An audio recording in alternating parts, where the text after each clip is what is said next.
Assalamualaikum warahmatullahi wabarakatuh. Hamdan wa syukran lillah amma ba'd.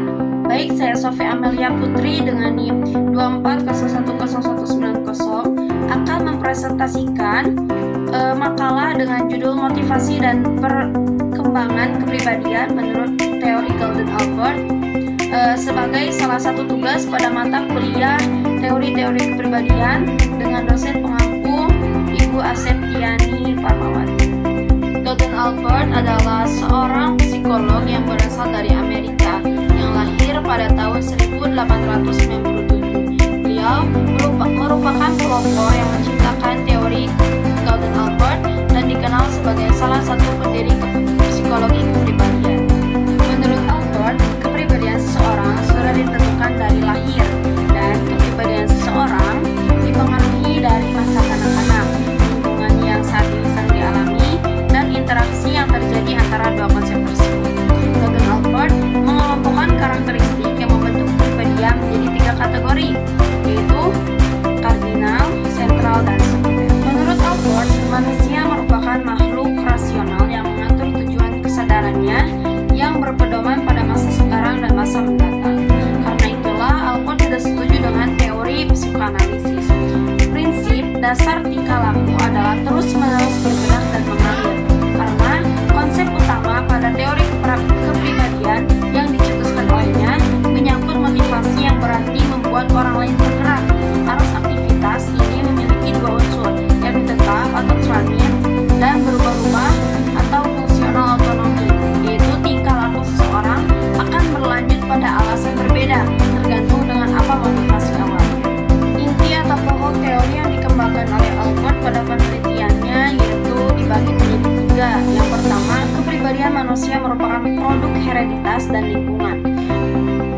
Faktor hereditas memiliki peran penting pada perkembangan kepribadian seorang karena merupakan faktor yang berfungsi untuk bahan dasar yang nantinya terbentuk apakah hereditas tersebut dikuatkan atau dilemahkan oleh lingkungan. Yang kedua, kepribadian bersifat ideografik, yaitu tiap pribadi seseorang tidak dapat disamakan dengan pribadi lain karena kepribadian masing-masing individu itu sangat berbeda. Yang ketiga, kepribadian normal bersifat discrete atau discontinue.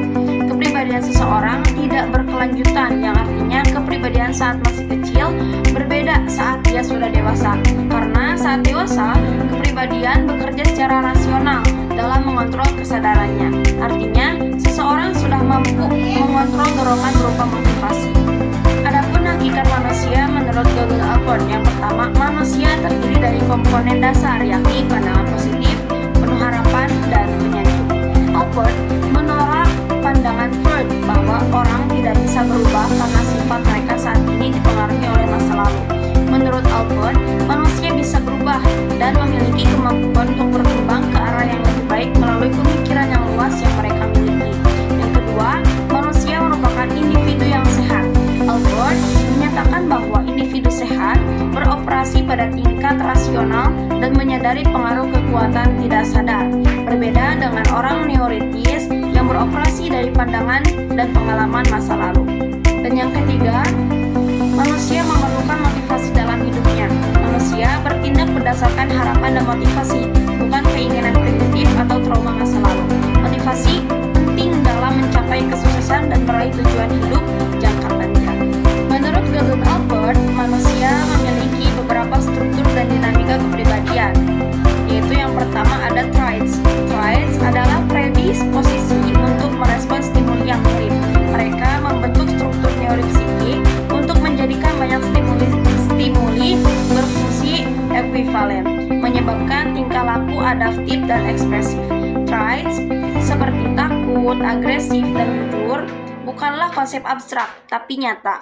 Mereka memandu seseorang untuk bertingkah konsisten lintas waktu dan tempat, mempengaruhi motivasi dan menuntun pencarian stimulus.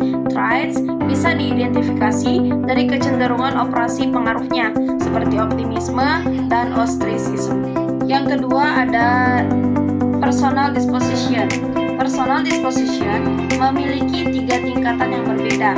Yang pertama yaitu kardinal, sentral, dan sekunder. Kardinal mempengaruhi seluruh tingkah laku, sedangkan sentral menunjukkan sifat-sifat tertentu. sikap yang tiba-tiba. 3. Hubungan antara traits, habit, tipe, dan attitude.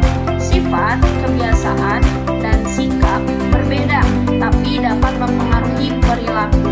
Sifat adalah kombinasi kebiasaan, sedangkan kebiasaan menentukan kecenderungan. Sikap lebih jarang daripada sifat, tapi lebih luas daripada kebiasaan. Tipe mencakup sifat, kebiasaan, dan sikap, meskipun menyembunyikan keunikan individu. Semua ini berperan penting dalam membentuk karakter seseorang. 4. Motivation atau fungsional autonomy. Ciri teori motivasi Allport adalah penolakan terhadap pengaruh masa lalu, menekankan proses kognitif dan harapan sebagai pendorong tingkat tindakan manusia.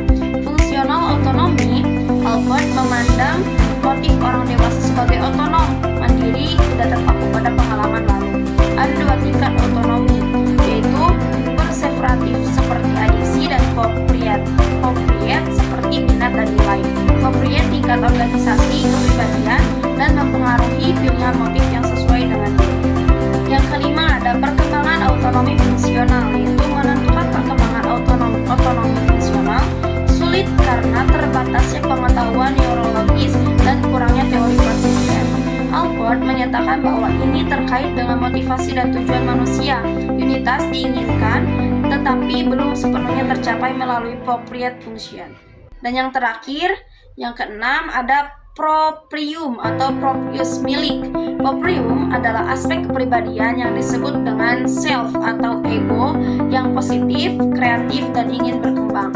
Ini mencakup sikap, nilai, motif, persepsi, dan disposisi menjadi satu kesatuan diri yang integral.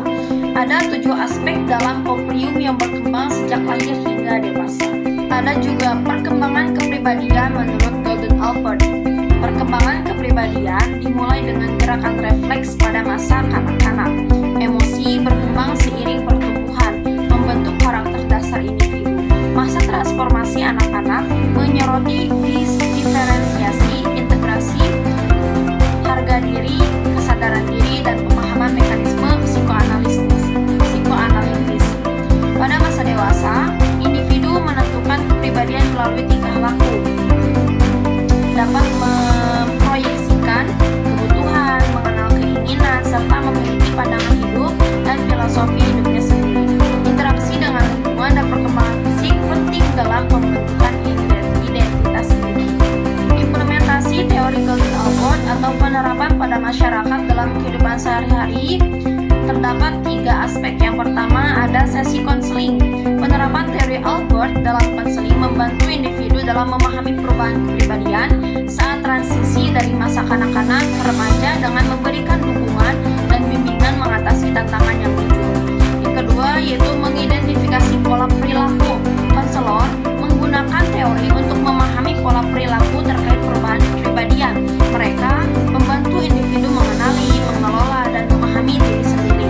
Yang ketiga, membangun hubungan terapeutik. Dengan menerapkan teori Allport, konselor dapat memperkuat hubungan